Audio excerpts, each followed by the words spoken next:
እህታችን ባለቤቷ ሞቶ ለእናቶች አብላ ነፍሲ ማሪ በሉ ብላ የላከችው አደራ ነው። ቤትም እንደሌሎት በረንዳ እንደሚያድሩ ስለነገሩን ለእርሶ አንድ መልካም እህት ከኛ ጋር ስላለች ለእርሷ ገንዘብ እንሰጣታለን። እሷ ጋር እየመጡ በየቀኑ ምግብ የሚበሉበትን ምግብ ቤት ተዘጋጅቷል።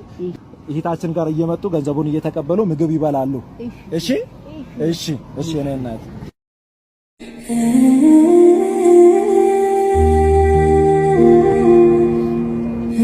ጋር ሲመጡ ቁርስም ይሁን ምሳ ለአንድ ወርም ቢሆን አብያቸው ያው አደራውን ተቀበይ። አንቺ መልካም ሰው ነሽ። እግዚአብሔር ይባርክ። እኔ በአላህ ስም ካድማታለሁ። እሺ እናት እሺ።